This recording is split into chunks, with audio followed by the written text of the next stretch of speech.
It's hard to get here. Man, it's hard to get here. You had to work, get in the car, say no to something, say no to a lot of things. You had to get off the couch. You had to get out of your ordinary routine. It's hard to get here. And I don't know if you're with me and having one of those moments where you say, you know what, after it all, I'm glad that I'm here.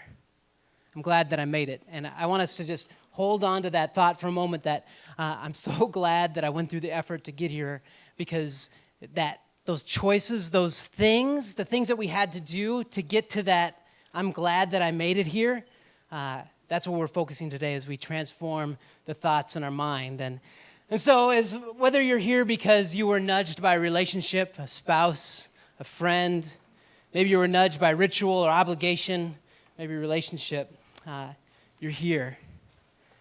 And your choice of being here is a doorway for change.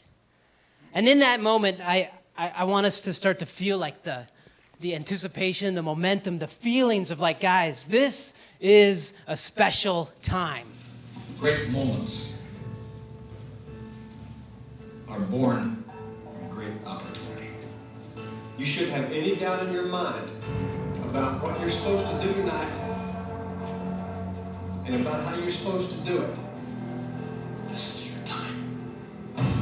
Now, I walked in the game another yard. We gotta go out there and we gotta take it. Take their game and shove it right back in their face. Play like champions. Win. It's about heart.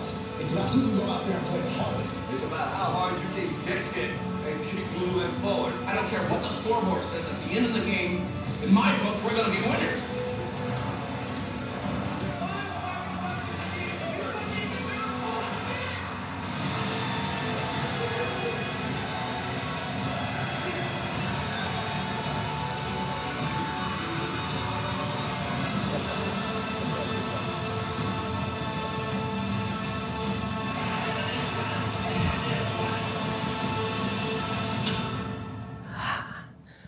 Come on, men. Ah! See, the thing is that I want us to grasp this evening is that the Rocky effect fades quickly. You know that moment you watch Rocky 4 and you're like, Drago, I'm taking you out. You know, you're ready to run on treadmills and you're ready to run through mountains and all kinds of stuff. But the Rocky effect fades quickly. When we're in a moment of inspiration, that moment where there's a soundtrack, when we're in a moment where there is a crowd cheering, where there's a lot of supporters, we really quickly forget about the injuries, forget about the early mornings, forget about the energy, the effort, the losses, the missed shots. The Rocky effect, it fades quickly.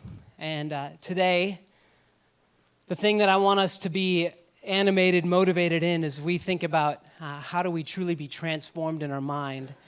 It goes so much farther than just an emotion or a feeling. And so as we're inspired to, let's say, lose some weight, to get in shape, to be maybe run a marathon, get a promotion, go back to school. Maybe we're inspired to do more, be more. The Rocky effect fades quickly.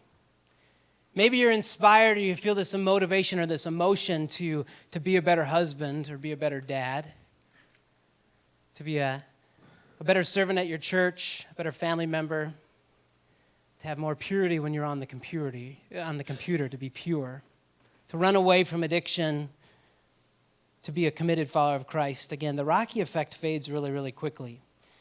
It's interesting in that moment of watching those movies and seeing those clips and hearing those speeches is that we visualize the win, we visualize the score, we visualize the cheers, like we can hear it and feel it, but we forget about the cost. And we have to have a moment where we realize, again, the depth of this is that we need to make choices before we are glad that we're here, glad that we made it. Question for you guys. I'm going to give you 60 seconds to talk to one person next to you about this.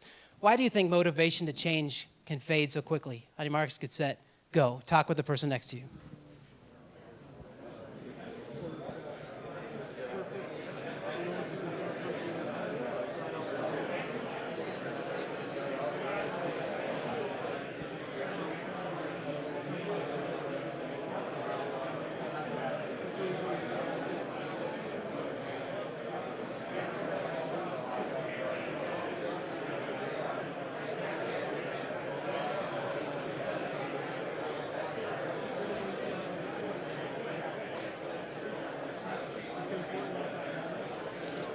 I'll give you about 20 seconds more.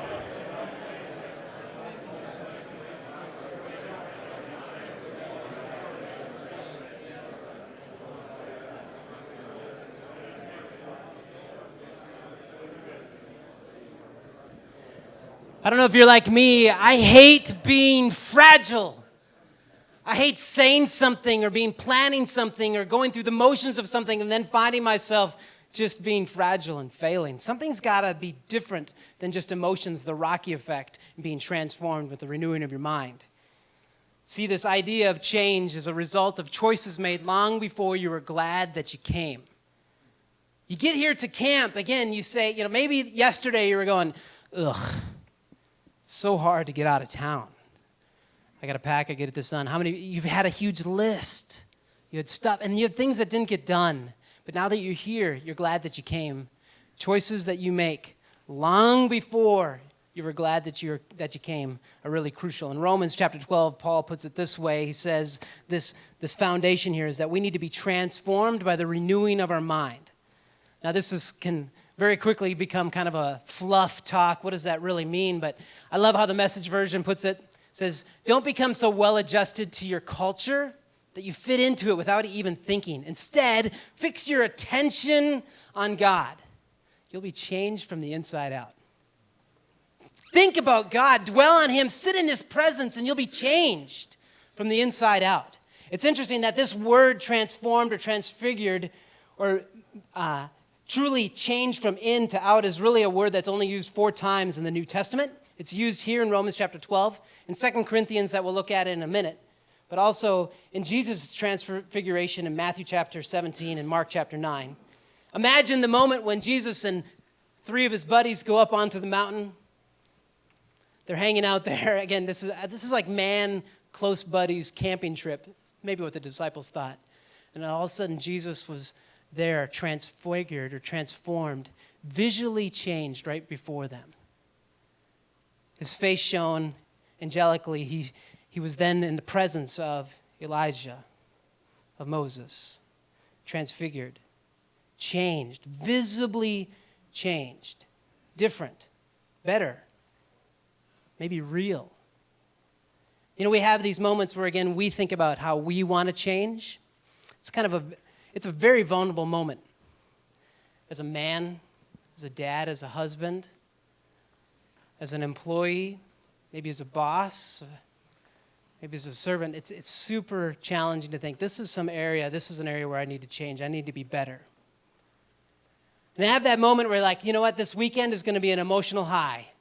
That hit of the singing together, the speakers, the camaraderie, the being separated. It's going to be this emotional high, and it's going to give me this focus, maybe even some weeping or some pleading. But in that moment, again, the Rocky effect fades quickly. And then maybe you're like me and you want some like strategic steps. Give me a plan, give me a roadmap, give me points with subpoints and subpoints under the subpoints. Give me the book to read. And let me tell you, I mean it this time. I mean it, God. Here's my prayer. I mean it this time. See you later. I'm really going to change. See, the idea and the reality is that change is a result of choices made a long time before you were glad that you came. That verse in 2 Corinthians chapter 3 that uses that word transfigured is this. And we all, who with unveiled faces contemplate, again, think about or be in the presence of the Lord's glory, are being transformed, transfigured into the image with an ever-increasing glory which comes from the Lord, who is Spirit. We need to constantly be choosing to be in the presence of Jesus. Now, this sounds like the ultimate Sunday school answer. Here's what you need to do. Pray, read your Bible, go to church. And that's so fluffy. But the reality and the thing that I want to nudge us to is that you need to take responsibility to be in the presence of God continually. This is my one point this evening, is that if we're going to be changed with renewing of our mind, it's not going to be because you're wowed or wooed or emotionally or logically swayed. It's because you personally, as a man, take responsibility for being in the presence of God, not just occasionally, but continually. That is where new begins. The problem with it is that being there in the presence of God is a result of choices made long before you were glad that you're there. You got to make choices to be in this, again, this 2 Corinthians presence of God. You need to make choices that are long before it's easy or nice or comfortable. I give you my last minute to talk through this. To talk through this idea, this topic is what does it look like for you to take responsibility and continually connecting with God? And I want us to talk with each other. I give you my last 60 seconds to talk about this in depth. On your marks, get set, go.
Men, if you were saying, if only I had the right church, the right pastor, the right wife, the right kids, the right environment, if I had the right job, then it's time for us to take responsibility to be continually in the presence of God. And in that comes a renewed mind, and that's it. I can't emotionally sway it, and I can't give you the reasons, and I can't. You have to choose to take responsibility to be in the presence of God. And you need to make those choices before you're even glad that you made it. Thanks.